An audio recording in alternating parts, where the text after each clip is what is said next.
ऐसा लग रहा है कि सेंट्रल विस्टा में अब की बार दीपेंद्र सिंह हुड्डा के कदम है वो रखने वाले दीपेंद्र हुड्डा। देखिए, ना सिर्फ रोहतक मगर हरियाणा की 10 की 10 सीट पे कांग्रेस गठबंधन के उम्मीदवारों का जबरदस्त शानदार प्रदर्शन होने जा रहा है। हर सीट पे हम जीत की तरफ अग्रसर हैं। मैं विश्वास है और रोहतक लोकसभा सीट से बड़े बहुमत से लोगों का आशीर्वाद मिलेगा, ऐसा मेरा विश्वास है।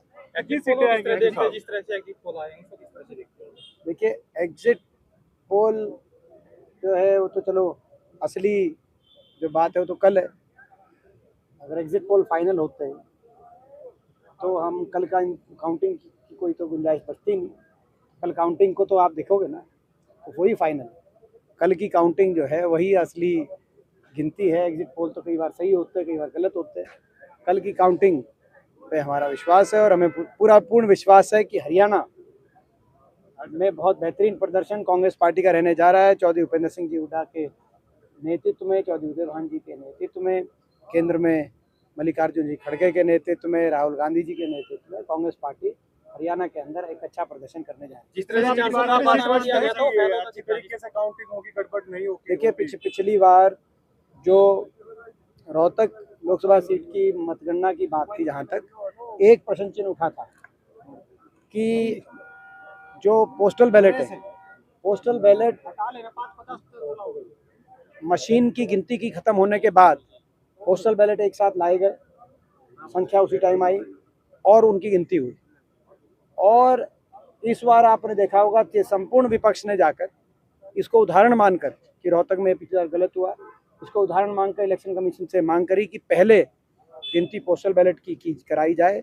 और इसीलिए ये नया नियम तय किया गया है। 8 बजे पोस्टल बैलेट सारे के सारे खोल दिए जाएंगे, गिनती शुरू हो जाएगी। और अगर सारी गिनती सुचारू ढंग से 8 बजे शुरू हो जाती है पोस्टल बैलेट, तो चाहे गिनती चल रही हो लेकिन आसार तब जाके 8:30 बजे मशीनों की गिनतियाँ शुरू होंगी। इस जो ये इलेक्शन कमीशन ने कल जो गए था सारा संपूर्ण विपक्ष, जिन्होंने रोहतक लोकसभा का उदाहरण दिया इलेक्शन कमीशन के आगे, तो इलेक्शन कमीशन ने उनकी बात को रखा है और इस बार इस प्रक्रिया को अपनाया जाएगा इस बार। तो हमें विश्वास है कि पोस्टल बैलेट वाला जो प्रश्न चिन्ह है वो नहीं होगा इस बार।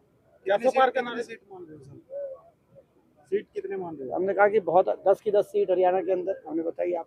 जिस तरह के लोकसभा के बाद फिर विधानसभा में आक्रामक होंगे जो वेंटिलेटर पे सरकार बताई जा रही है। वो तो खुद ही जो सरकार में है, पूर्व मुख्यमंत्री खट्टर साहब का बयान खुद ही एक तरीके से अपनी हार स्वीकार कर रहे हैं। दोषारोपण करने में भाजपा आ गई।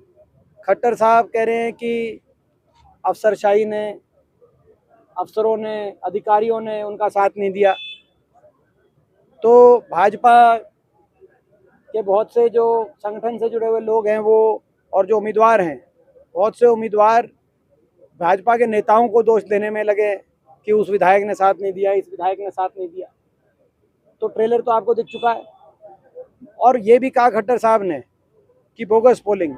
मैं उनसे कहना चाहता हूँ कि पहला चुनाव है जब एक भी बूथ पर रीपोल नहीं हुआ।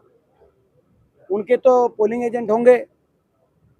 पहला चुनाव है जब एक भी रीपोल नहीं हुआ और अब आप कहीं बोगस पोल के, कहीं अधिकारियों पे दोषारोपण करके, कहीं भाजपा के ही नेताओं को कटघरे में खड़े करके आप क्या साबित करना चाह रहे हैं? किस किस पे दोष, कोई किस किस को दोष देंगे? खुद भी दोष लीजिए। 10 साल आप मुख्यमंत्री थे। आज प्रदेश में जो हालात बदलाव के बने हैं, मैं समझता हूँ कहीं ना कहीं जो प्रदेश सरकार की जो 10 साल की हरियाणा की कार्यशैली रही, उसका भी बड़ा असर जो भाजपा की का जो हरियाणा के अंदर जो सेटबैक भाजपा को लगने जा रहा है, उसमें उसका भी बड़ा भूमिका उसकी रही। 400 पार का राहुल गांधी ने जो है अभी मैंने जैसे कहा कि निश्चित तौर से कल जो नतीजा है वो भी हमारे पक्ष में आएगा।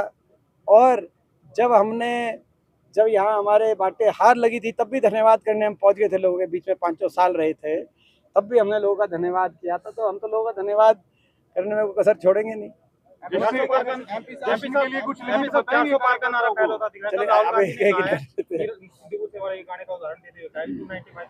देखिए, मैंने जैसे कहा कि बड़ा बेहतरीन प्रदर्शन हरियाणा में 10 सीट पे कांग्रेस गठबंधन का रहेगा और ना सिर्फ हरियाणा, पूरे देश में मुझे उम्मीद है। और मैं ऐसी आशा करता हूं कि पूरे देश में भी इंडिया गठबंधन की शानदार का प्रदर्शन रहेगा। एमपी साहब कोसली हल्के से अब की बार कैसे देख रहे हैं? कोसली हल्के से भी हमें जीत मिलेगी। मुझे ऐसा विश्वास है कि 9 की 9 विधानसभा सीटों से मुझे इस बार बढ़त मिलेगी। रोहतक में दिवाली जैसा माहौल हो जाएगा, कुछ लिमिट है जश्न के लिए या अनलिमिटेड होगा सर? वो यहाँ पे जब आएंगे, क्योंकि सुबह की गिनती में रोहतक में दोपहर तक यहाँ पे आएंगे, तो जब दोपहर को यहाँ पे आएंगे तो आप लोग अपना लड्डू वड्डू का इंतजाम रखना, आपको भी खिलाएंगे। हरियाणा के मुख्यमंत्री नायब सिंह सैनी का बयान है कि राहुल गांधी ने बचपन है उनके पास ना नीति है ना नीयत है, कैसे देखते हैं? देखिए, ये राजनीति में गरिमाएं होनी चाहिए, आपस में गरिमाएं रखनी चाहिए, और मैं समझता हूँ कि क्या है, किसी को भी किसी और पे उंगली कोई जब उठाता है तो ये मानना चाहिए कि 3 उंगली और 1 अंगूठा अपनी तरफ भी मुड़ जाता है। तो ये मैं समझता हूँ कि मैं इसका जवाब मैं नायब सैनी जी के बारे में क्या क्या कह सकता हूँ वो कह के मैं नहीं देना चाहता। 2.5 लाख से ऊपर जाएगी लीड आपकी? कल बताएगा। कल के लिए क्या संदेश देंगे? कल बताएगा। कल के लिए क्या संदेश देंगे? कल का यही संदेश है कि कांग्रेस पार्टी 10 की 10 सीट जीत रही है हरियाणा में, और उत्साह में कांग्रेस का कार्यकर्ता सभी ने मेहनत करी है। भाजपा के कार्यकर्ता और नेता घोर निराशा में है, और ये चुनाव, हरियाणा का चुनाव मात्र लोकसभा का चुनाव तक सीमित नहीं रहेगा।